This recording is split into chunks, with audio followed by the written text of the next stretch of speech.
Chapter 8. And when he had opened the seventh seal, there was silence in heaven about the space of half an hour. And I saw the 7 angels which stood before God, and to them were given 7 trumpets. And another angel came and stood at the altar, having a golden censer. And there was given unto him much incense, that he should offer it with the prayers of all saints upon the golden altar which was before the throne. And the smoke of the incense which came with the prayers of the saints ascended up before God out of the angel's hand. And the angel took the censer and filled it with fire of the altar, and cast it into the earth. And there were voices, and thunderings, and lightnings, and an earthquake. And the 7 angels which had the 7 trumpets prepared themselves to sound. The first angel sounded, and there followed hail and fire mingled with blood, and they were cast upon the earth, and the 3rd part of trees was burnt up, and all green grass was burnt up.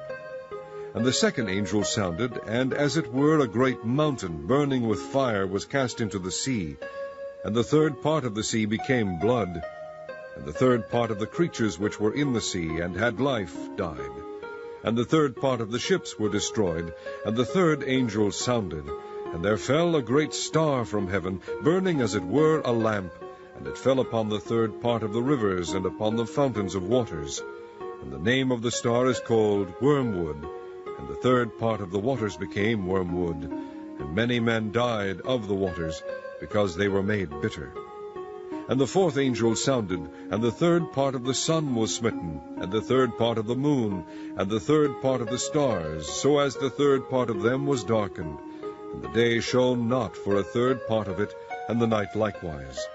And I beheld and heard an angel flying through the midst of heaven, saying with a loud voice, Woe, woe, woe to the inhabitants of the earth, by reason of the other voices of the trumpet of the 3 angels, which are yet to sound.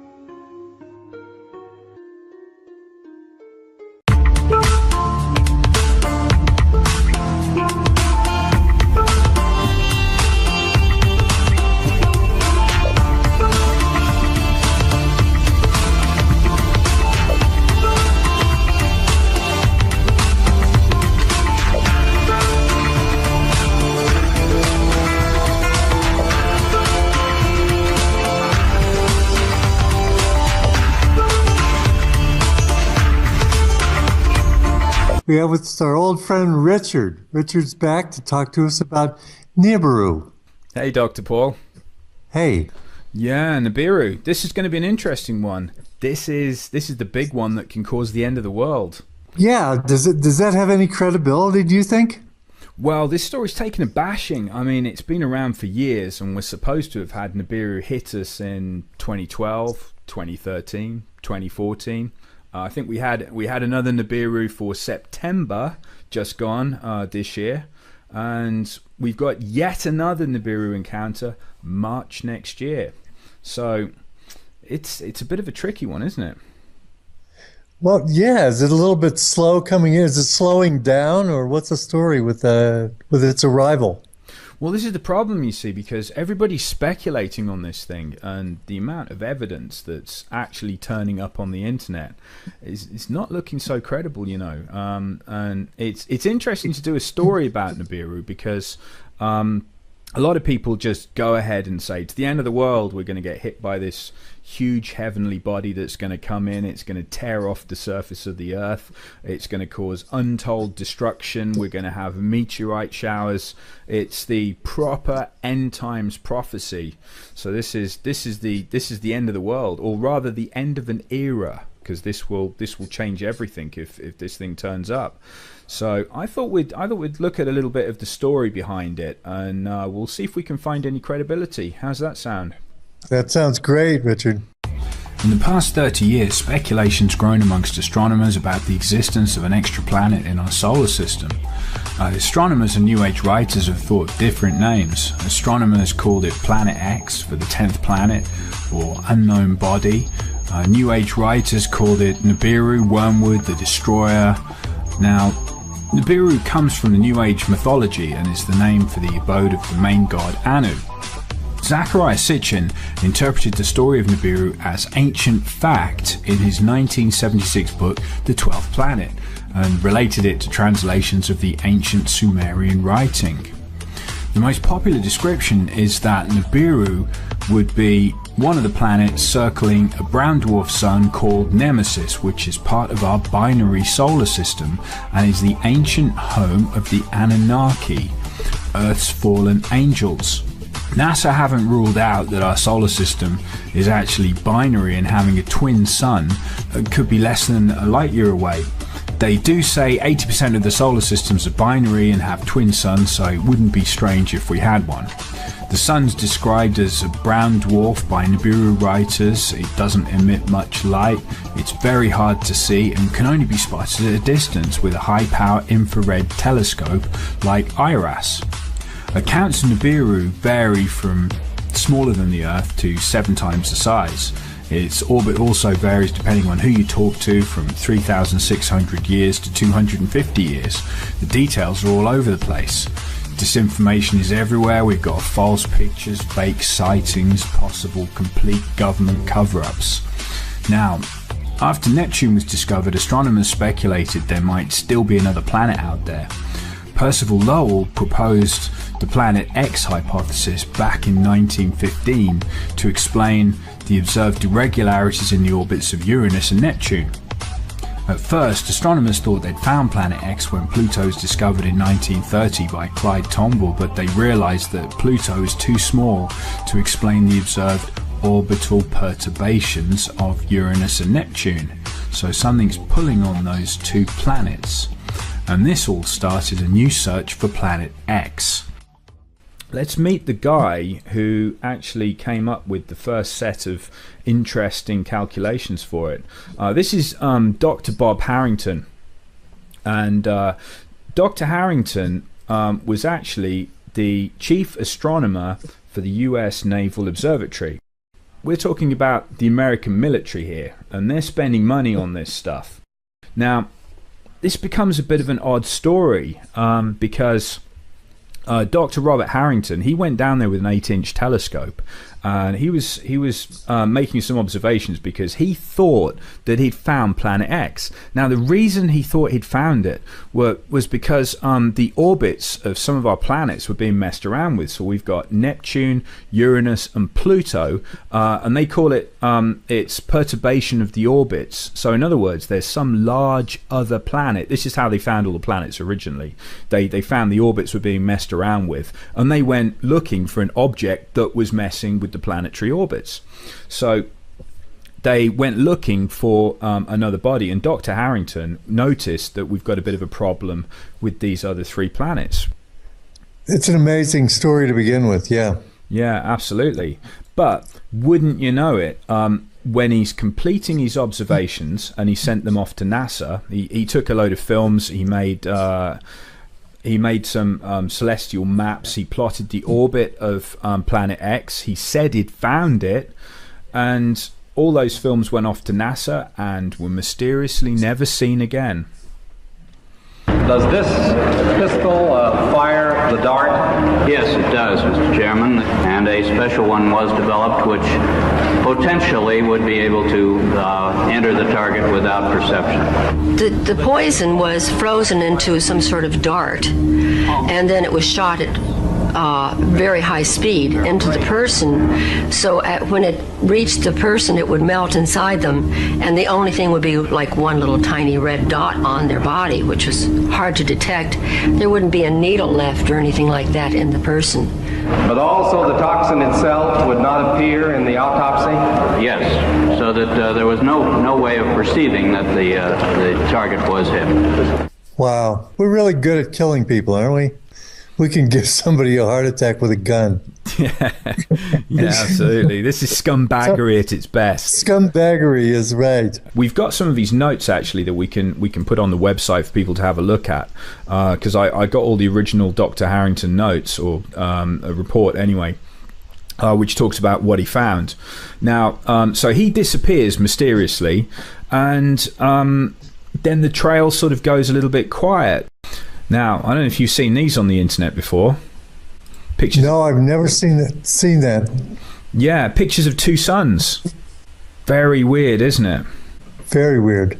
Yeah, and they've had these in mainstream media, believe it or not. Not so much in the United States. This has been China and Russia have gone with these stories, talking about two suns in the sky. People are taking clear pictures of it, and it's all very real indicators that Nibiru is coming in to trash everything, and it's nearly here. Now, yeah, this is where the problems start, because I looked at this evidence, and to be fair, I'm going to debunk it, okay? And just to make it even more debunkable, I went outside into my garden and I got a camera and I pointed it at the sun. And okay, it's a camera phone, but here's the effect I get. So look at that. Can you see the extra sun? Right. Lens flare. That's exactly what a lens flare looks like. So unfortunately for us, that's a really good lens flare. Yeah, it's an impressive lens flare. One of the debunkers came out and he did this with the moon. You can actually get two moons if you point the right lens at the moon. You get a lens flare off the moon, which anyone would say there are two moons. Oh no, there's a moon coming to kill us all tomorrow. Oh no, end of the world. Ah. Right. Yeah, and it all goes downhill. This one was taken by NASA satellite IRIS. The image is dated 21st of October 2003 and clearly shows us an image of what we think Nibiru looks like. It's the winged disc. Now, the story was about a NASA cover-up to withhold this image from the public, but when you look deeper into the image to see if it's a fake, I read the writing on the right-hand side. Now, IRIS is a solar observatory and it was launched on June 27th, 2013. 2013, that's 10 years later than the date in the picture, and IRIS only looks at our sun. It's actually called the Interface Region Imaging Spectrograph, or IRIS for short, and it observes the low level of the sun's atmosphere, which is a constantly moving area called the interface region, and it does it in better detail than we've ever had before, and it takes some pictures like this. Now, if you look at the code on it, which is 2003 UB313, that's the code given to dwarf planet Eris, which was discovered in January 2005. So this picture is showing us something which wasn't even discovered until 2 years later, and it was discovered by Palomar Observatory, which was a team led by Mike Brown. They discovered it's a trans-Neptunian object. It's 27% bigger than Pluto. It's 0.27 the mass of Earth. Its distance from the sun is 96.4 AU, or astronomical units, which is 3 times the distance that Pluto's away. So this thing's really far away. We're only 1 AU from the sun, and you could call this planet X because Pluto's called a planet, well, a dwarf planet. So if we're going to demote Pluto and we demote this one, it's not really planet X, but it's so far away. The best picture we have of Eris is taken by the Hubble Space Telescope, and it looks like this. So I think we can close the book on our first picture. This is a fake. It's probably photoshopped by somebody trying to scare the alternative media community. Now, this is the Google box. Now, a lot of people have said that the image behind there is actually of Nibiru and Google is censoring it. Have you heard of this? Yes, I have. Now, I happen to have a copy of the image they say is behind this black box and being censored. Look at this. That's a creepy looking image, isn't it? That's the creepiest looking planet. I mean, it's scary looking. If you look at everything else out there, looks like, calm, just another day at the office. But that thing is menacing looking. Yeah, isn't it? It's got like, and you see the bits coming off the edge of it. This is what a lot of people are saying is the dust trail coming off it, which is the iron-based dust trail. So this is like iron oxide, and this is one of the effects they've said of the iron oxide is when it comes swishing by our planet and we get a dose of this iron oxide trail off it. It's going to turn the rivers and the waters to blood, so it will make all the water go red. It all sounds pretty terrible, but let's take a look, shall we? Here are the coordinates for the black box, so you can put these in to Google Sky and go there yourself and have a look at it. Now, if you put these new coordinates in, you'll actually find that the image we were just talking about wasn't hidden behind the black box in the first place. Google never censored it. Now, I found out the imagery came from STSCI Digitized Sky Survey, so I went there and I pulled the original plates. These were made by POSS-2, which was a satellite. Now, decades before, they'd taken the same piece of sky with POSS-1, which we're looking at. Now, if we set these two up and we do a comparison between POSS-2 and POSS-1, we can see if anything's moving. Now, as you'll notice, Nibiru isn't going anywhere, or I would be Nibiru, because this isn't. So how about we take a quick trip back and we're going to look at STSCI again. Now, let's fill in the black box. So this is the data that was missing from the black box in the first place. Some people would tell you that there's nothing going on here, but who am I to believe anybody? It's best to look for yourself. So I pulled the two images and I got them together. So I've got the POSS-2 imagery, which is slightly clearer, and POSS-1, which is the blurrier older data. Now in the POSS-2, you should find that we can see more because the equipment's better. So if we look at these two images overlaid onto each other, then I invert them, we've got a problem. Now I noticed that we've got 12 stars missing and we've got one major star moving up and down in that image. So you can see over a few decades we do have a little bit of movement. So it's not quite true when people say there's nothing happening here. However, I've got no idea exactly where those stars have gone. They're just missing, which means they've moved quite some distance in a few decades. I'll have to come back to you on that one and we'll give you an update in a future episode. Have you heard about the tunnels that people have been digging? Yes. There's a map. Look at that one. Oh, this is all over. Yeah, this is everywhere. Look at it. And it's all over the world. Yeah, it is. Yeah, it is. There's a lot of underground bases now everywhere, aren't there? Yes, there are. Now, if you've known about something for, I don't know, let's give this 40 years, something that's going to happen and it's going to affect the surface of the planet, but you have no idea where it's going to land. I mean, some people have probably dialed it in a bit better than us because, I mean, we're shooting in the dark here a little bit. So the only way we can really get any good information is by following the people who've definitely got better information than us. And that's got to be expensive, hasn't it, digging tunnels like that? Right, and they usually don't do it on behalf of the public over here. Although I have heard that in Russia and China, they are doing these massive building projects so that people can be evacuated into them. Have you seen? But not in the West. Not in the West. Not so much. They're for secret. Us. No, absolutely. No. The Swiss have all got bunkers underneath their houses, though. They're always all right. They're always ready, aren't they? The Russians have got underground bases to stash people, haven't they? They've got for the public, that is. That's right. And China supposedly have massive subway systems, so that people can be taken. Well, not just that, they've got massive cities with nobody in them. That's right. You remember that? They said, well, it's because of China's economics that they had to carry on building, even if they're building enormous cities with nobody in. I mean, that wouldn't make an awful lot of sense, would it? Just to build an enormous city. Doesn't make any sense. Doesn't make any sense at all. No, but rush it along. I mean, you don't want to wait around too much because, you know, when people spot that, there's going to be a riot. We know that much. That's right. That's right. Yeah, this is a problem, you see, because I mean, you're either going to be talking about seeing something like that, which is going to scare people enough to cause massive trouble, but it's certainly going to scare the elite into going into a bunker, isn't it? That's right.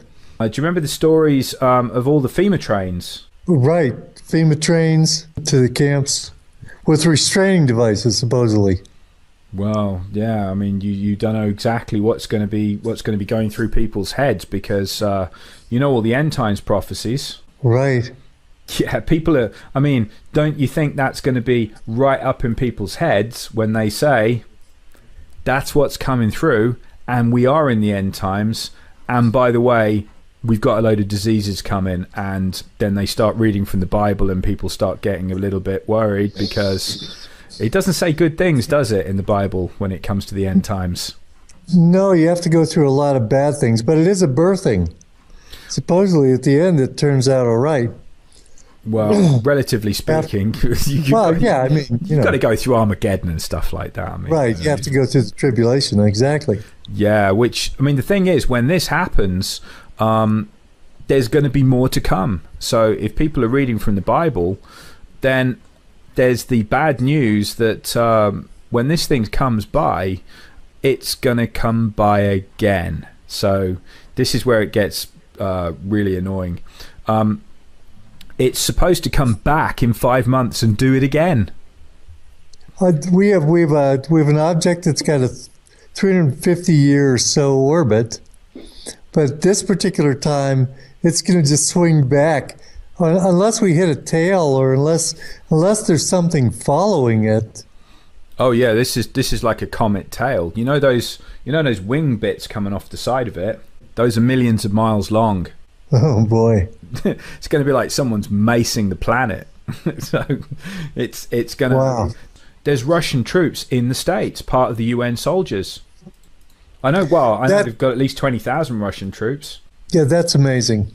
And you know, if you were going to have a third world war with Russia, you wouldn't have tens of thousands of their troops marching around now, would you? No, you wouldn't. You just wouldn't, would you? So all this hype that we're defending ISIS and they're bombing the shit out of ISIS in Syria, that's all just theater? I think what was trying to be done in the Middle East is they're trying to work up to Third World War, because I think they want a Third World War, definitely.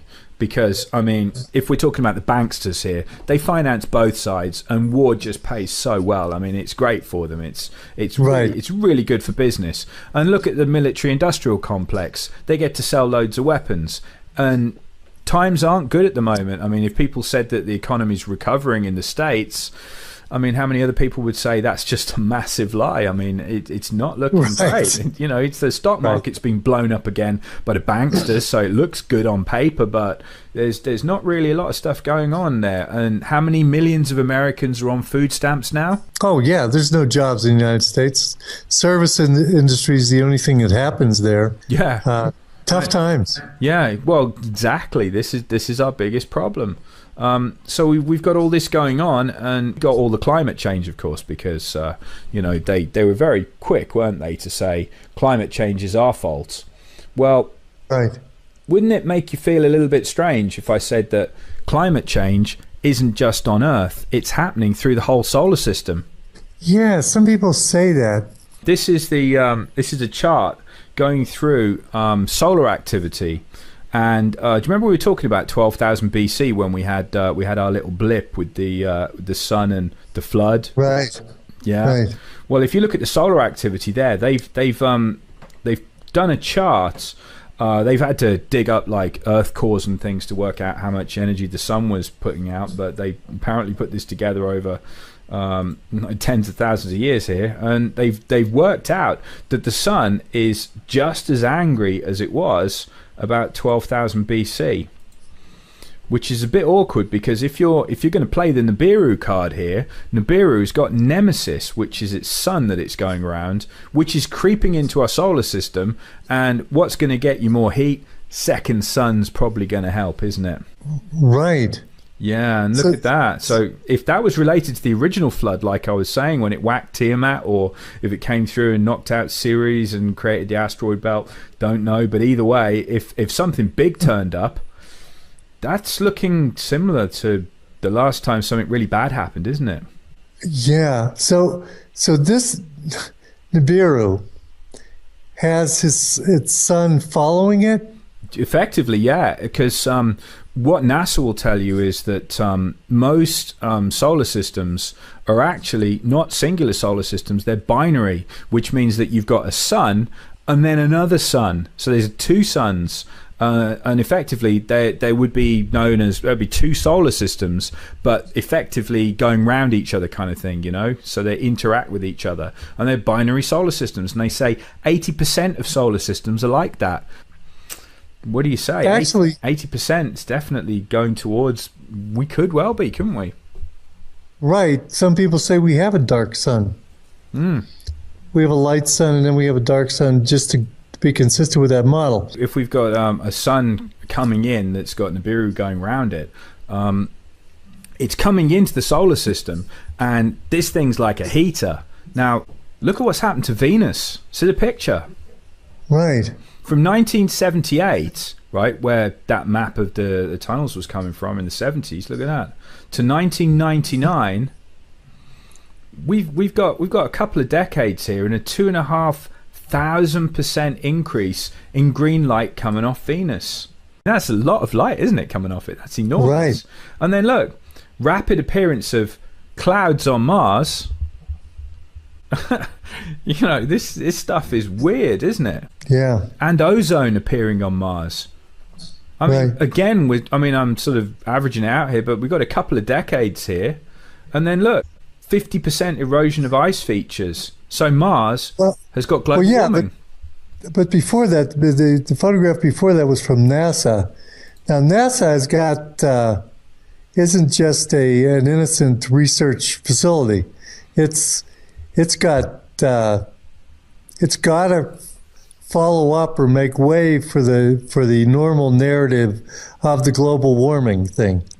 Well, so it could be concocting all of these things, because it's not like NASA doesn't do that. That's what it does for a living. Well, it concocts fiction. Yeah, but why would it say there's global warming on Venus? You know, they're gonna tax you for Venus's global warming. Yeah, you're right. They couldn't. That screws it, doesn't it? Yeah, because right. you're responsible for global warming. It's your fault.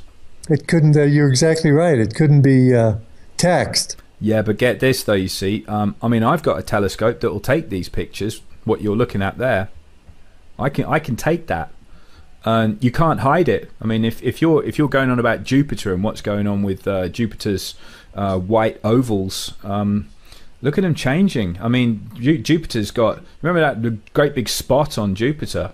There's a lot of really weird stuff going on, saying Jupiter has gone up 18 degrees in 10 years. I mean, what would happen if that happened to us on Earth? 18 degrees in 10 years? That would be a problem. Yeah. I mean, that would be the end, wouldn't it, pretty much? And, I mean, look at this. Towering storms more than 100 kilometers high. 100-kilometer high storms going through Jupiter's cloud deck for the first time. I mean, that's pretty severe. I mean, you know, that's right. It's not good to see that happening. And then look at this. This is the cue ball. So we've got Uranus here. Now, can you spot any distinctive features on that? Nothing. Looks like a cue ball. That is a cue ball picture. Okay. Now that's 1986. Now look what happens to it. And then look, it gets hit by huge storms. And you can see, I mean, these are enormous things. And this is happening all over the place. I mean, the point they're trying to make is they've enhanced the color a little bit on that. They're not really giant red nuclear storms, you know, they've just sort of brought it up a bit so you can see them. But look, really big changes. Yeah, you know, it's absolutely right.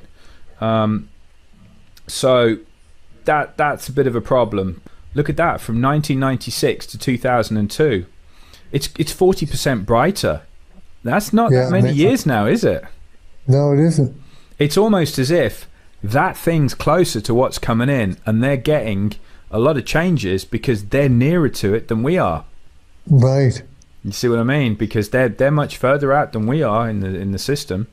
So if there is something that's out on the edge or it's coming by and it's nearer to them, it's doing some pretty horrible things to them. Because if we've got another sun, here we go. Look, 89 to 2002. Look at that. It's gone swirly. That's a scientific definition. Right. Swirly. Yeah, it is. So we've got more volcanoes going off. We're going to have there we go, economic losses. So I suppose someone could dig out the insurance files, couldn't they, and find out how many people have lost due to natural disaster or whatever. We've got horrible things happening all around the world, but I don't believe there's anything you can do to prepare for it. I don't think any normal person could really do very much. I mean, what are you going to do? Oh, we're not going to do a thing. Yeah, it's fair, isn't it? No, we're not going to do a thing. Actually, compared with some other scenarios that could be playing out here, this doesn't sound like it's that bad. And when you think about world war, nuclear destruction, when you talk about the different invasion scenarios that they could be pulling off, total economic collapse, this sounds like, oh yeah, okay, this is just another one. Yeah. Well, do you know what? If you put it into the Bible, this thing's going to turn up. You'll love this. Remember your alien Messiah? Right. Well, I'm not sure if you've looked into this angle, which is definitely going to make your head spin. This is an ET spaceship, which is the New Jerusalem. Yeah. So, and they worked it out because the origin of man is a little bit fishy, and if you talk to a geneticist, a guy who's willing to talk off record, he'll tell you that if you want to say, well, man evolved from a monkey, didn't it? That's the official story, right? That's the official storyline, that's right. Well, if we evolved from monkeys, why are there still monkeys? Because surely they would have all evolved, right? Right, nobody's evolving into anything, I've noticed. Well, in fact, we're more stupid than we were before. I mean, we've got no idea how we built the pyramids. Yeah, if anything, we're devolving. That's right.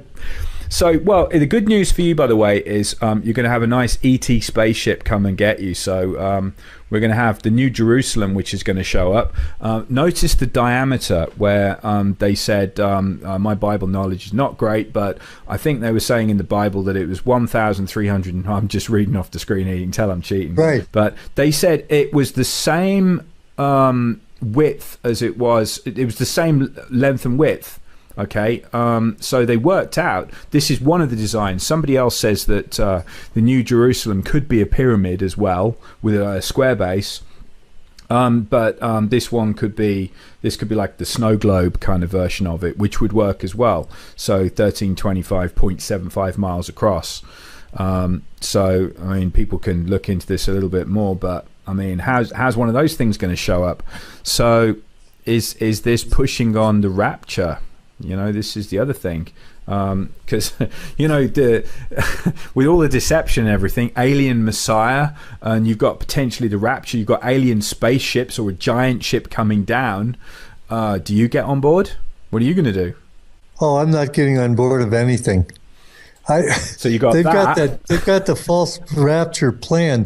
That thing, it looks like that might even be on the breakaway civilization if they wanted to build something like that. If it's that big. Well, this thing's got like the edge of it's made of diamond. The idea from it came back through a structural engineer, and he said that he had a program that could work out the stress levels of materials, and then somebody just said, like, what's the hardest stuff that you could possibly use to make something? And of course, like, the idea was said by somebody else. I think the story went, there was a girl in the room, I think she said, well, diamond's pretty hard, and look at that, because they say it's as clear as glass. Diamond's pretty solid stuff, and we can make diamonds. That's not a problem. We can do that. You'd have to be some kind of much more advanced civilization to be making 1,325 miles worth of diamond. That's got to be a big project. Right. Yeah, so we could have that thing landing. Now, I'll tell you what, if you've been predicting an alien Messiah, that would spook most people, wouldn't it? That would make them drop to their knees. Yeah, you bet it would. Yeah, that definitely would. That would be a massive incentive, wouldn't it, to go with the guy who's controlling that thing? Right. Yeah, they're probably going to have a bit of power there, and they're going to sort things out. Yeah. Well, this is the thing. If if that turned out to be Luciferian aliens, that's got to be disappointing, hasn't it, for people thinking they're going to get raptured. Right. But we don't know. We're purely speculating. We have no idea. So it could be. But this is just a different take on it. There was a bunch of Jewish rabbis that were meeting, and they were actually saying that they thought they were in the time of Jacob's troubles. Here we go. And if you can see that, I'll just zoom in a little bit. Jacob's troubles. Earthquakes, tsunamis, floods, violence. Yeah, volcanic activity. Look at the year. This is 2000 onwards. Right. Yeah, this is like recent. Right. We've gotten through some of it.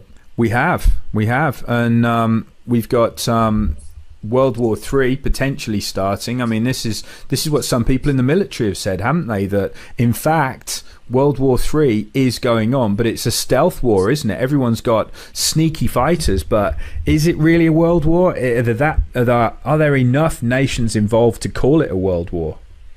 Right. I was listening to Alex Jones a couple of weeks ago, and he says that the Pentagon says that World War III is over and we're in World War IV. Yeah, I'm not According to the Pentagon. Okay, so this says, over to the right here, 2015, and then all of a sudden you have to be aware when here comes the bad when the news. timeline turns red. Yeah. You have to know. Now this is September, so we go into the red zone in September then. So this is what a lot of people were getting spooked by, thinking it's going to happen now. September is the time. But I mean, you can't help but have a natural reaction that when it doesn't happen in September, all of this has gone away and none of it's going to happen.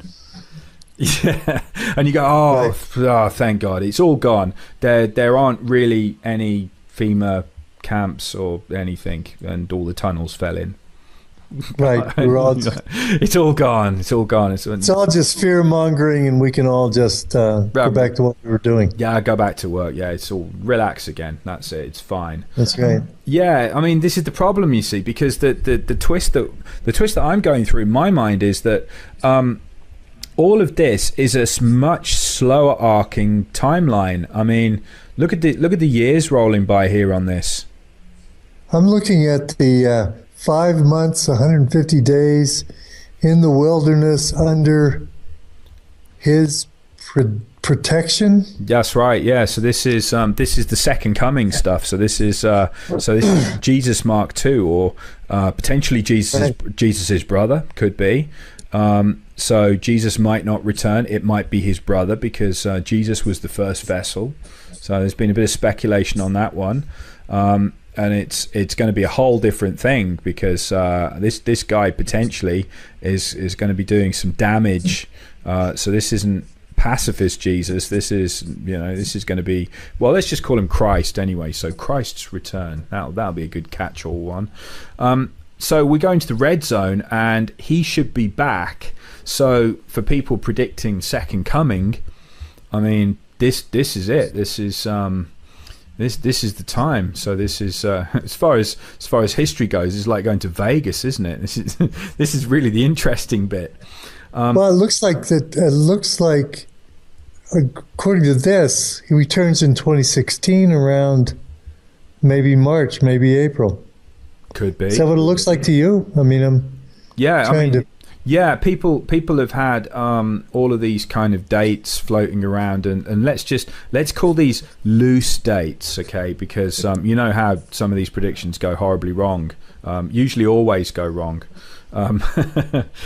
Right. But we know for a fact something's brewing. We can't nail it on this, but this is the end times view of it. So if we were in the end times, which much of the stuff on the internet is declaring, this would be the hot zone here. So we'll have a quick look through it, because this is the bit where it says, I'm not sure if it says it on this, but it says no man will know the time of day, because when we get the meteor showers, potentially a sunrise will become sunset, because it will tilt the earth. That'll be tricky. Wow. So you won't even know what time of day it is, because it will just throw everything out. So Joshua's long day, where he had an extra 12 hours, let's say that happens again. But remember, the solar activity is great flood levels, so could be worse, could be more than 12 hours. But either way, it's saying that whatever happens in this, I mean, this is, again, it's pretty much speculation. I mean, but right. if we're going to say no man will know the time of day, the twist is that relating the Bible stuff to the Nibiru story, that if it comes in and does all that, that will fulfill prophecy, and that will be absolutely true. Because if the time's been thrown off, if you got up in the morning and it's suddenly nighttime again, I mean, you're going to be lost, aren't you? so you won't know the true time of day. So, I mean, going through all of this stuff, this is what Gil Broussard's done. He's ticked off loads of these boxes, and he said, well, okay, if you are going to be in the end times and you are going to start ticking boxes and saying this is what it all means, look at that. Great Tribulation right there, 3.5 years. So they said the time will be halved. So instead of another 7 years of Great Tribulation, it will be halved to 3.5 years, or no man will survive. I think the words go along those kind of lines. That's right. That's exactly right. Now, the other thing was the Kissinger story, that when he said that Israel would be destroyed, I think the year was 2022, that Israel will be gone before 2022, and that'd be interesting on this, because there's some quite unpleasant stuff just slightly before 2022. Notice Armageddon, that's coming in end of 2020 according to this, and also got New Jerusalem. Wow. So right, it gives plenty of time for an ET Messiah and all those things to work out. This is like really interesting times coming up, if you can figure out some way to survive it. Well, if it comes to this, and this thing is coming in, oh yeah, you're gonna have a whole lot of trouble. I mean, you're gonna have 3.5 years of trouble. Right. And they're saying a place of safety in the wilderness, and they're talking about all the rich people, well, just about everybody you can get anywhere, going underground. So underground is the place to be. So you certainly don't want to be out in the open, and you also, well, you're gonna need a lot of supplies. Right. If you start looking at what's going on in the world, I mean, what else could cause this? What else would make people dig holes under the entire United States? Is a third world war going to be that bad that you need to excavate that much? Right. The people that might know what's going on are going underground. So there's got to be something that's causing that. And they're making sure that their minions that'll be left on the surface can survive long enough to keep them safe down there. You know, I think another thing that we should throw into this mix, we were talking about the Queen temporarily vacating Buckingham Palace. That's right. And when she's choosing to do that, when she's leaving in March and she's coming back in the fall or something? I think it was. I think it's the end of this year. Actually, they said Buckingham Palace needs to have renovation work, and the Queen just can't be there. And I think it will get her out of there through this time period. Definitely. I mean, it's all a bit awkward. And I heard that she'd got some land in Colorado, Denver, Colorado. And if that's true, that's where the government suddenly moved to. Because did you know the government moved off the East Coast? Yeah, absolutely. They moved everything. CIA headquarters, FBI, they're all located in Colorado. Probably underground in Colorado. Well, yeah, definitely, because they've got an underground military base right under the airport, haven't they? They sure do. Yeah, and we're looking at the timeline here. So this is potentially the kind of speed this thing's going to be coming in. And if you look there, can you see the big yellow 2016? Right. So let's get into the hot spot here. So this is saying that as we come through November and December, this is going to be like Venus kind of brightness. So this is going to be the giveaway. So let's just say that the timing's wrong on this one. It might not be around March, but this would be what to look for, and this would be the amount of time you would have left until you start getting problems. So if you say that we've got an equal brightness to Venus, I think that's safe to say amateur astronomers are going to start getting it, aren't they? Right, that's what it says. This is when the Chinese astronomers first saw the guest star. Yeah, I mean, we could even tack a few months onto that there and say that they got it out at about the July kind of level. Right. Can we assume that we had better telescopes than they did in China? Yeah, which is why I'm thinking that our March date probably isn't going to happen. I say probably, meaning definitely. Probably, definitely, yeah. Yeah, and I think we've got all the events happening and everyone's been building up, but they've been digging holes since '78, haven't they? Well, had a lot since then. Before, yeah. Yeah, even before then. I'm guessing that this isn't exactly going to be hidden knowledge from the top people round in the major nations. I think they're all in on it, aren't they?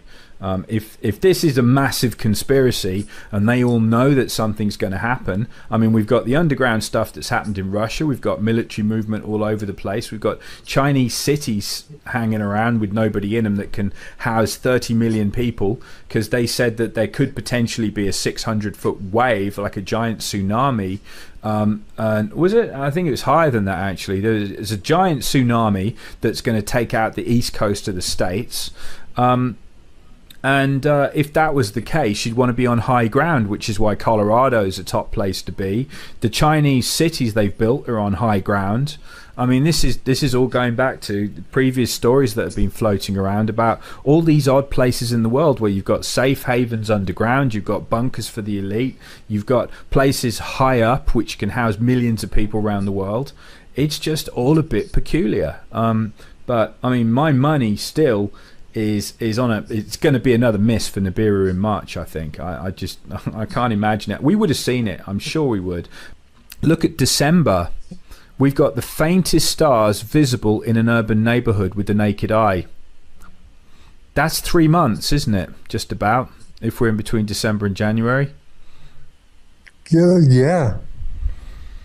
And that was seen and it was observed, and we've got we look at all the different places that spotted this thing. Well, yeah, they were seeing it for more than 6 months. Yeah, surely we would have seen it.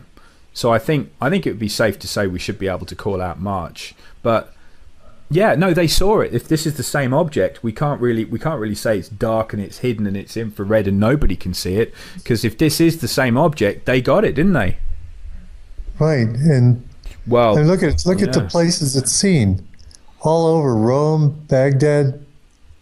Yeah, Beijing. Because we've got all this odd stuff. We've got people who've seen something like this before, and we're assuming that these stories are linked. But if that's the case, it's got to be 6 months, hasn't it? Right, but you are working on a lot of concrete evidence. Even though you don't have the planet, you have historical. Well, we can call it historical data. I mean, because it's in artwork, it's in descriptions, and then we have all the suspicious moves that are going on the planet, building cities, building underground cities, moving to the. I mean, we have a lot of activity that looks like they're planning on having something come in. Do you remember the phantom time hypothesis? No, I don't remember that one, Rich. Well, this would be interesting. Well, they said this picture has got nothing to do with phantom time, but I thought it'd be interesting to put on anyway, because it is the Mayan calendar. Do you remember the 2012 end of everything? Right. Yeah, that was a face palm, wasn't it? It's the end of the world. Oh no, it's terrible. Well, get this. In between, there's a hypothesis going around between the years 600 and 900 AD that those 300 years are actually missing, that somebody messed with the calendars and threw us forward because an emperor just wanted to live later. There was some weird story behind it, I can't remember, but you should go and look it up. There is a phantom time hypothesis, and people have spent quite some time on this and saying that the Dark Ages, actually history was fabricated and they didn't really happen.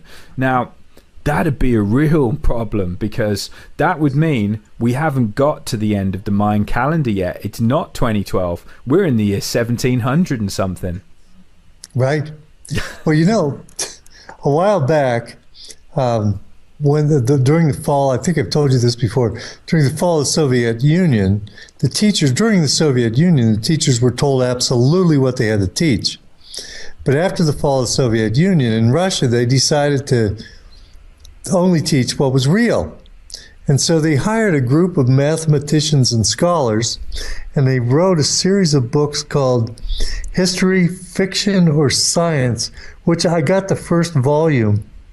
And it's amazing. They go through one thing after another. And one of the things was this Gregorian calendar. They claimed through their research, and what they did is they took different documents And documents back then would have different astrological placements on them. So they could date these documents precisely and not use the date that was on the document, if you know what I mean. So, and also paintings, different things that were depicted in paintings.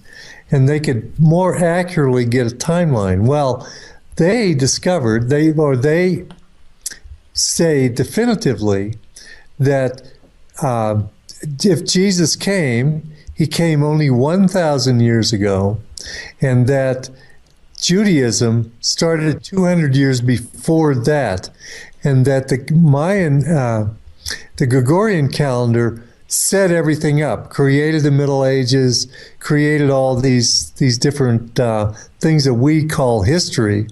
And also, when Pope Gregory was there, they had access to the Mayan calendar, so they could reset the Mayan calendar to coincide with whatever dates they were creating now. So the whole thing absolutely could be a hoax. Our whole history, the way we know it, could be fabricated to create the end time scenario to serve the purpose of whoever's purpose it's serving. Well, what do you think? Yeah, well, there was a story as well talking about the 300 years. If that was true and we'd lost 300 years, there was a story of a guy who... It was a bit of an out-of-body experience, you know, like an Edgar Cayce almost, you know, because he predicted the future. But this guy actually traveled to his reincarnated self in the year 3900. And he had all of history explained to him. And the end times, according to his account, happened 300 years from now. So this was the year 2300. And if anyone's still alive or listening to this or still cares in 100 years' time, apparently we'll land on Mars in the year 2200.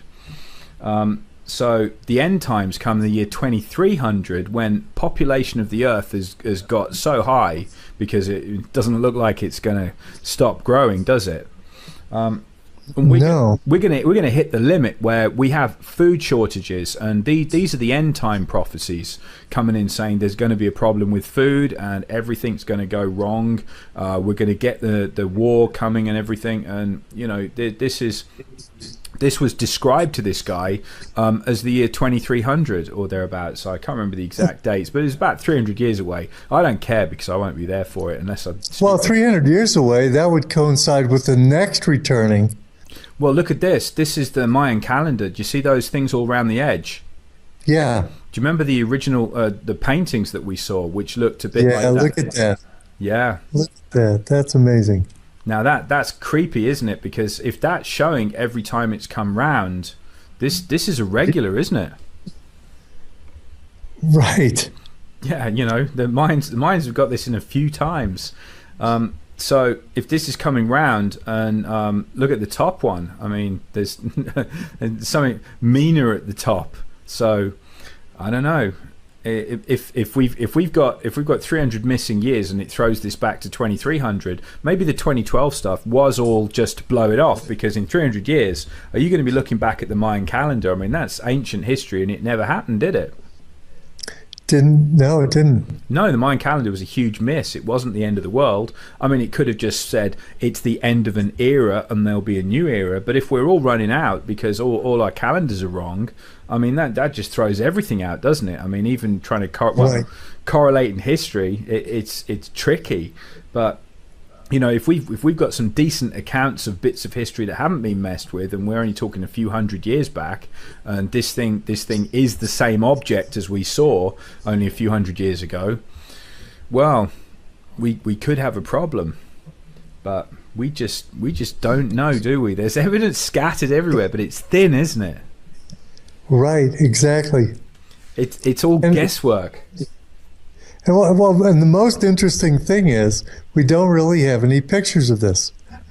There's a lot of activities going on that looks like they're expecting something horrendous to happen, and not just things caused by the control system, you know, like the hippie movement in World War II and stuff, that these things that are coming in they couldn't even be orchestrated. They couldn't even be feigned by the control system. They have to be definitely from an external source. Do you think we could say that? Well, if you wanted to throw in some geoengineering, that makes things iffy when you're making the land and the sky into a war zone, because we got HARP, haven't we? Right. We have HARP, and they are popping off probably volcanoes and earthquakes that wouldn't be popping off, and they are creating weather events. I mean, the California drought has been shown to be a HARP intervention, and they're doing those kind of things, and they are they are the ones that are building the underground bases. Yeah, and if you were planning a HARP war with other nations that have the same technology, you know who's going to suffer the most. It's going to be people on top side, isn't it? Right. But I don't think we can take this story and we can throw it away and we can say, well, it didn't happen in 2003, I think was one of the times it was meant to happen. It just keeps coming back. The Nibiru story is always there, and people are like, nah, this is pure fabrication. This is made up crap. It's just not going to happen. And at the moment, I can't say that I've seen anything that would mean that it is going to happen. We've been told it's behind the sun, it's hiding somewhere, there's always some kind of reason why we can't see it. But when it does pop up, I think at the very least we'll have 40 days notice on it. But I think this is one of those stories that you can kind of tuck away in your top drawer and just go, It's not going to kill me, but I'm not going to entirely bin this story, because there's some strange stuff going on, and people have seen something that looks awful like this before. Even if it isn't Planet X, there's something swinging around every 350 years that's causing a lot of trouble, and we're about due for another one. Maybe not this year, maybe not next year, but there's something out there, and I think it would be a good idea to keep an eye out for it, don't you? Yeah, I think that's a good way to put it. That's a good way to frame it. Don't discount it, but also don't build a 2-mile deep shelter under your home because you're worried about Nibiru. Yeah, just get good at stealing other people's bunkers, because something's right. going down and you can't afford what they've got. That's right. And when you superimpose the Bible prophecies on top. Now, the Bible prophecies, granted, there's a lot of latitude, a lot of ways to interpret those, but they do seem to fit pretty nicely over this return of Nibiru. I think that's another thing it's safe to say, that there are bad things happening, and it's bound to get worse unless more and more of us wake up and realize that a lot of it's being done to us by people who have technology that it's even beyond our conceptualization. There's probably a lot we could do if we were all awake and aware of what's being done to us now. Yeah, I think whatever it is that's going to happen, I think the way that we're going to survive is certainly together. And I think if you're on your own, you're not going to make it, whatever's going to happen. Right. I think that's really a great way to end our discussion, Richard. We're going to have a lot better chance of making it if we're awake and we're together and not waking up to what's going on. Well, thank you very much, Richard. This has been more than fascinating. I've sat here for as long as we were talking with my mouth half open because I've been amazed. And thank you very much for spending time with us. Always good to be here. Well, I'll say one thing. Richard always takes us on a wild ride. I mean, this one included Nibiru, New Jerusalem, World War III, and he even got into Bible prophecies. But to summarize, what did we really learn? Well, we know that we could find this new planet, Eris. And it's not really a planet, it's kind of a dwarf planet X. But we couldn't find Nibiru. Can't find any evidence of it or its sun, Nemesis. No professional or amateur astronomers have any pictures at all. What about the Anunnaki? They came from Nibiru, right? Well, I don't think anybody ever said that they came from Nibiru. We were just kind of connecting those together. All we know is they came from the sky. They came from heavens. They might be the fallen angels. Who knows? And so what about the prophetic end of the world? And the New Jerusalem? Is it going to be on a spaceship? Is the New Jerusalem the city that we're all seeing over China now? What's going on here? You know, probably the best evidence we have to try to figure out what's going on here is actually no evidence that fits together unless you look at a big, broad picture. I mean, you've got Dr. Harrington, who came forward and did all this research and all of a sudden was summarily done away with. And now there's astronomers in Paris who are being killed. I mean, you have to look at what the elite are doing now. They're building underground bases that we know of. We know that they're going to high ground. We know that they're all consolidating their food banks. You know, all these things fit together. And what about the murals in the Denver airport predicting the end of the world, some cataclysmic thing from the sky that might come in? Who knows? And then there's the changes that are taking place all through the solar system, including heating up. And if you look around the planet, maybe geoengineering, but there are major increase in volcanoes and plate tectonics activity like earthquakes happening all over the world. And they're still looking for something out there. And they're building in Chile a huge telescope called the Large Synoptic Survey Telescope. And it's on a mountain in Chile to look for whatever it is they know is out there and they think it's coming. But the elites seem to want to bury themselves or go to high ground or get away. They seem to want to hide from something.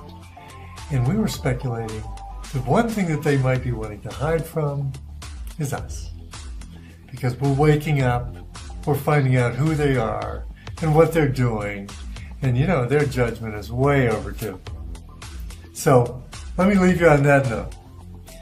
Take control of what we can control. Don't worry about what you can't control. And focus on the positive aspect of this moving underground by the elites. They might be needing to get away from us because we're waking up and we realize that we don't need them. And quite the opposite. We need to be without them. Well, that's all the World Beyond Belief for today. God bless you and take care.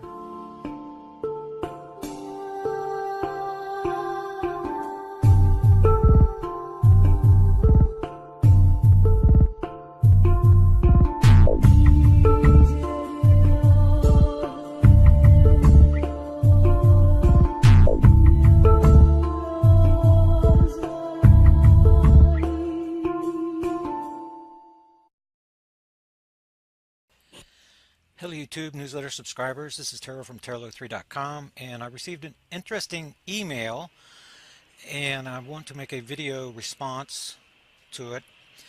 And this is information on Kyle Kaplan, the Texas EDU guy, Department of Astronomy. Looking at his video right here, and I've stopped it where he's giving the right ascension and the declination values right here, and I'm using stellarium to look to where he says this object is, which I've already turned away from his location. It's I'm not going to be able to find it, but anyway, it's around here on the north end, and this is in his neighborhood. And I believe where he says the object is very near this location. You see, we have 4 hours. We have on the ascension, we have about 60 degrees over here. This is far, far above the plane and way too high. The object that we're actually going to be looking for is going to be very much near the plane. And if you think about it, a peripheral dwarf, which is a dwarf star that's created with our solar system, is going to be very near the plane. It's going to have, relative to the sun, very near a 0-0 declination, and that's going to change with the Earth as it's tilting back and forth at 23.5 degrees. Where I place our object is actually going to be about right here in the Libra constellation, 15 hours and about a -16 declination right now. And the problem with this explanation, that this is really where Nibiru is, well, something this high above the plane is never going to create a seismic pattern. So when you get into Bible prophecy, for example, and the birth pangs that are in the earthquakes, the signs that Jesus Christ gives, the earthquakes, the volcanism, the tsunamis, and things like that, then yes, those are symptoms of a binary twin to our sun that is interacting with the inner solar system, or a peripheral dwarf. And my view early on in the investigation a couple of years ago was that we were dealing with a peripheral dwarf. Now I've come to realize, looking at the historical precedent, that we're dealing with a binary twin to our sun, and this cannot possibly be anywhere in the neighborhood of what we're talking about. And the reasons are, let me see what I could pull up for you really fast to show you. That would be newsletter number 44 from 2013. Let me see if I can pull that up for you real fast, which I think I can. Okay, this is from number 44. Here's a little note for Sheldon. Instead of having this auto, do your own adjustment. It makes everything clear up for you. This is my Black Star event timeline showing events for 2013, and which is a condensed version of what has been going on. But whenever you look at the seismic pattern, then in 2010, this object was in Leo. And when Japan happened, then this object was between Leo and Virgo. And you see how that now we're in Virgo. We were in Virgo in 2012, and this object is, notice how these pie shapes are getting larger and larger, right? Well, the next predicted event is for May the 17th, 2014. That's whenever I expect a crossing event to take place. But the seismic pattern, this is the scientific data that says that there's something out there. We've got backside alignment events also, and lots of other indicators. This is just the seismic pattern that I'm showing you. But for example, where I'm holding my cursor right here, this is in 2012. This object, we were coming up on this Guerrero event. This is when the magnetosphere flipped around, March 12th and 13th, 2012. That says that the object was on the entering side of the Virgo constellation. So that's just another bit of evidence that tells us where this thing was. And this thing must be very near the equator of the sun in order to create a seismic pattern. So the scientific evidence is going to disprove what this fellow's saying. Although I believe he's looking at something. Actually, the Skyview team, the Kuiper Belt object guys, I think they might be looking at the same thing. Another problem that I have is this fellow's apparently not using infrared or anything else. He's showing all these different, these objects out in space. That could be anything. And Don, the astronomer that I'm working with, he has his own observatory. He's been looking at the area of space where this guy's at, which the observation window is not open now.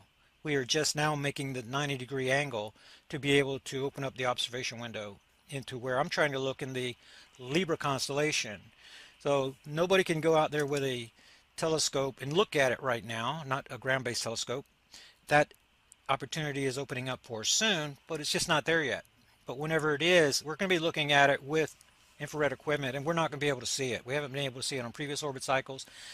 The use of astronomers and telescopes, it depends so much on the technology. We're dealing with an anomalous object that you can't see, which is the reason I'm having to track it through the Earth changes, magnetic pole migration, through the mass animal deaths, when they're happening, when's the seismic low in the indicator quakes. That's going to be 90-degree angle from, let me get back over here to this newsletter.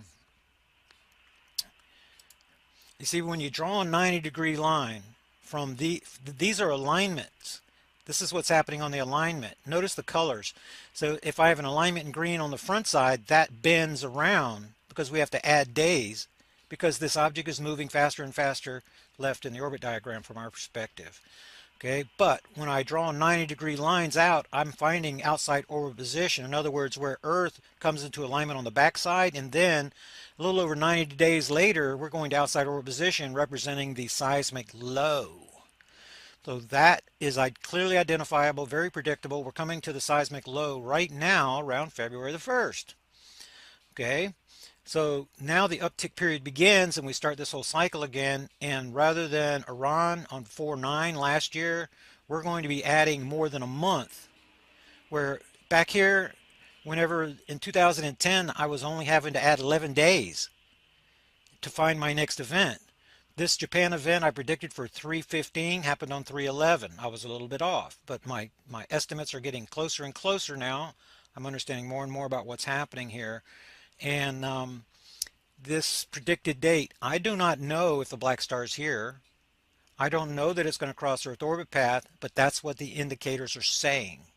And I'm just being true and honest to the research, looking at the data and making projections based on that. Hopefully it's wrong. Hopefully there's a super wave, or the video I made yesterday about the super wave, right? It's possible that I am looking at the symptoms of the super wave. It's possible their convergence date is May of 2014, just like mine. Okay, which makes me suspicious, but it's possible, because I'm tracking symptoms and not actually looking at an object, it's possible that it is a super wave that I'm looking at, and but the convergence date is May of 2014 based on the science. Okay, what I'm going to do is I'm going to send an email to this fella. See, this is one of my newsletter subscribers, Mark, and he's giving me the information here on the email address so I can actually write the fella, and I'm going to share my information with him. Not that he can use his telescope, because the observation window is not open yet, but what I would want to do is share the information on the seismic pattern and other things, and then give him a general location of where the seismic pattern is actually coming from, where the distortion is coming from, because it is definitely not. There's no seismic pattern associated with the coordinates that this fellow's sharing. It's just not happening. Not happening that way. So I wanted to make a little report, and I will add this to the newsletter, volume number 5. That's what I'm working on right now. That's this volume number 5 newsletter. This is kind of how it comes together. Is throughout the week I'm given Zeta Girl sent in a nice article on this rocket stove mass heater, which is really cool. And the Candida stuff I'm going to continue on. So these articles come across my desk, and what the good stuff is going into the newsletter each week. And so I did write a comment under this video that I'll share with you, seeing that I have some more time left. So this is my comment. The information from the video appears incorrect. I list the coordinates and I list the constellation, and it's way too far above the ecliptic plane to even be considered. This is going to be more like a Oort cloud object, similar to S1. It had a 62-degree inclination to the plane, and this object here has a high inclination also. It's more of an Oort cloud type object rather than an object that was formed on the same plane, from the same dust cloud. So I make that point. I say my investigation now in the 4th year places the inbound dwarf star in the Libra constellation, with Saturn leading and Mars following. So it's in between Saturn and Mars, and I give the coordinates: 15 hours, 7 minutes, and about 15 degrees. I'm sorry, about negative 16 degrees below the celestial plane. Remember, the celestial plane is diving back and forth at 23.5 degrees, while the ecliptic plane of the sun is in relation and relatively is flat. So that the black star, the declination to the sun, is not going to change like it does on the Earth, because we're tipping back and forth. So I give the evidence that this object, or the conclusion from the evidence, that this object moved through the Leo beginning in 2008, 2011, transitioned over to Virgo, and it's now accelerating. It's now in the Libra constellation. Remember that Nibiru means planet of crossing. And what I'm looking at is apparently a crossing event, May of 2014, the 3rd week in May actually. And Yeah, and I give the notion that I state that the notion of the astronomer's object is in the outer boundary of the solar system now and will come into near proximity to the Earth in August. That's physically impossible. We're talking about an object that is beyond 50 astronomical units. It's beyond the Kuiper Belt. And if it's entering, that's what he's saying. That's the same words that McCanney uses, that this thing is out there somewhere. It's on the periphery of the solar system, but it's going to interact with us as a mini solar system and stuff like that. So I see components of my investigation, a thread running through these different researchers, but the common denominator is that your object must fit the evidence. And this is just like a murder mystery. We're tracking down a suspect, and there's evidence, and the evidence points in a direction, and that direction right now is in the Libra constellation. Out of 88 constellations, it's in the Libra constellation. That is a guarantee. Now, this thing can only move so far left in the orbit diagram before it crosses Earth orbit path if it's a crossing object, if it's going to cross Earth orbit path. Once we get beyond July the 7th, then the Earth moves around in orbit so far that it's impossible for the object to cross Earth orbit path. It would cross beyond Earth orbit path. It would cross Mars orbit path still, but not Earth orbit path. So we're looking at a date of a crossing that is, in my view, before June and in late May. That's whenever, that's what I'm afraid of. But remember, we're dealing with an anomalous object. It's possible that I'm missing something. It's possible. And so I'm leaving the door open. I'm just warning people that this is what the science is saying to me right now. And if somebody can send me something to the contrary, then I'm happy to look at it and to make revisions. There's nothing written in stone here. One of the reasons that my book hasn't been written is because I can't draw definitive conclusions yet. And if hindsight is required to draw those conclusions, the book is never going to be written. So I'm having to warn you guys through these newsletter updates and things like that why I'm gathering the data for my next book. And you see what I mean? So I'm stuck in between a rock and a hard place. So anyway, I'll share all the information down below and give you guys the opportunity to write this fella too. And I'm interested to see what he says when he comes back, because this seems to be a tongue-in-cheek deal. It seems to be a little bit too scripted, a little bit too much humor, a little bit, it just seems a little bit cockeyed to me, to be real. But they're sharing the same conclusion that I am, that Nibiru, Planet X, Hercolobus thingy from history is coming around again for another Earth encounter. And so that's pretty much my update. And I will add this to the newsletter, this video with the others, and I will see you guys on the next video. Talk to you later.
report that I was just watching. It says that these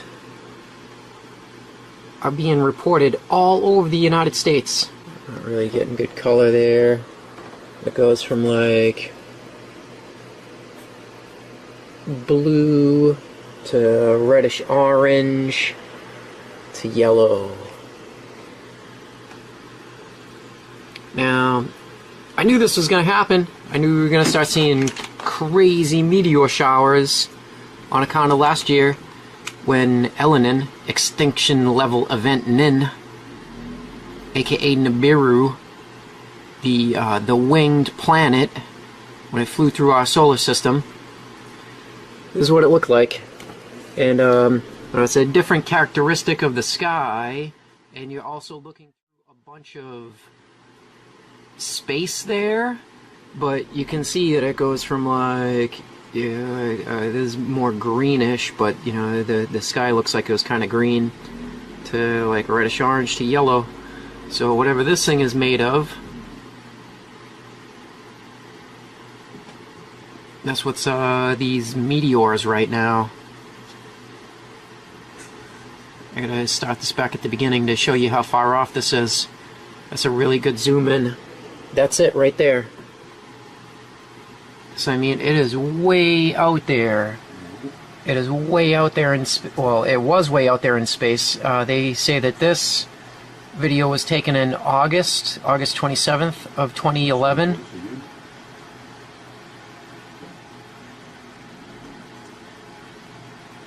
That's that same thing, exactly the same.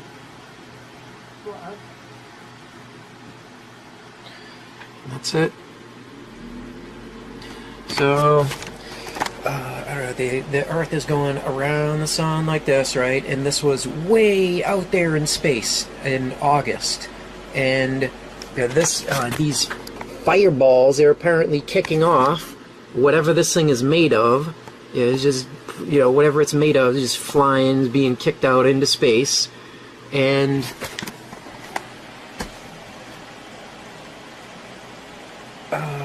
where that stuff would then have been orbiting the sun, you know, however many months away from the Earth this was when that fireball, when that fireball occurred. We're flying through it now. I don't know how much worse the meteor fireballs are going to get. The report that put me onto this, though, he didn't just say that they were fireballs, these things. This is the report right here from Idaho Picker. Fireball reports coming in from across the nation. And he says he saw one of these himself. He's personally, he saw one of these in the sky. This isn't the picture that he took. This is a picture somebody else took. But he says that this is exactly what he saw. He reports also, though, that there have been 11 explosions in Louisiana just in the past day. And I was out there searching the internet trying to find the explosions in Louisiana, but I couldn't find them. I don't know, you know, obviously, you know, with the media being in control of 3 corporations, you know, that they're, you know, this is the type of stuff that they black out, you know, when it is that, you know, they're hoping people are going to get murdered by it, you know, so nobody will do, you know, what's necessary to survive it. But yeah, I don't know, just more crazy times we're living in. Nibiru fireballs falling from the sky.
what I did in the 12th planet, and maybe that is the reason for its success and for its still being so powerfully around, is that I brought to life a civilization that was hardly known before, and that is the Sumerian civilization. So I brought to life the Sumerian civilization, which was really a most amazing civilization. It blossomed out in what is now southern Iraq. So about 6,000 years ago, an incredible civilization appeared there, and all those that deal with it use such words as suddenly, unexpectedly, out of nowhere, because there was no gradual or any kind of precedential civilization that you had this and this and this, and this was a higher level, a higher stage. Suddenly, from what we may call primitive, though they were not primitive people, but they were farmers, hunters, etc.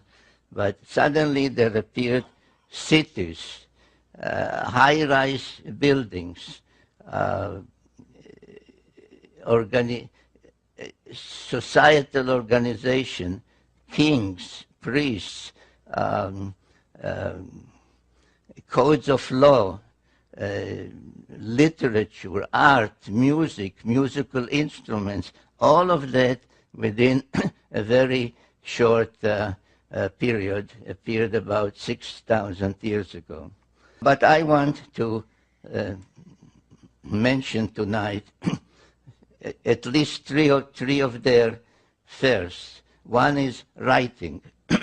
They developed a writing system called cuneiform, where the scribe using a stylus would make wedge-like symbols or indentations in wet clay, which when it dried would become a permanent record.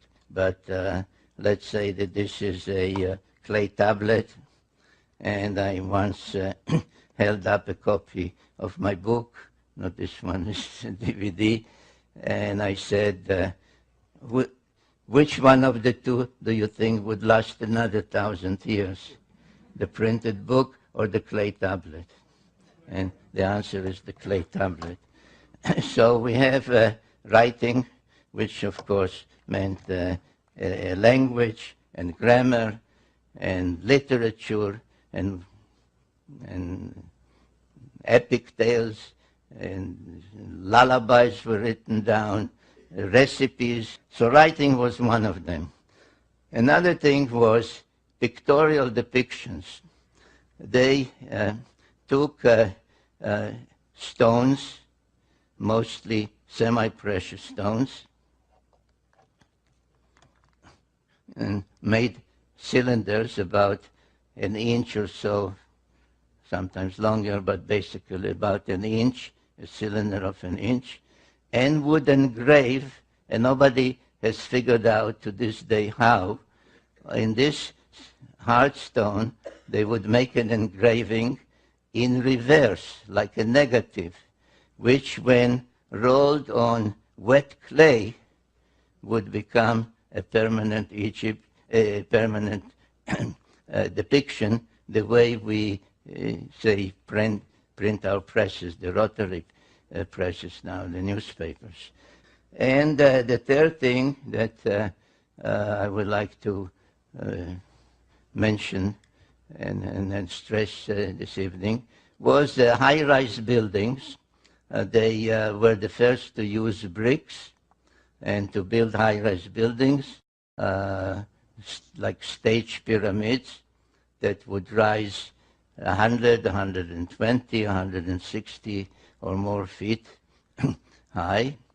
Some think that these were the towers of Babel, mentioned in the Bible. Actually, it's not so, but every major city, Sumerian city, had a sacred precinct, and the sacred precinct had such a ziggurat, as they were called. And they were used primarily for astronomical observation. And indeed, their knowledge of astronomy, or in the field of astronomy, is one of the most amazing Sumerian legacies. And this is, for example, the imprint of a cylinder seal. You can actually see the seal in Jerusalem. There's a museum there called Bible Lens Museum. And this is, if you ask a regular scholar, what is it? They'll show it. He'll say this is a beer drinking scene, because the Sumerians were also the first to invent beer. And drinking beer was a social event.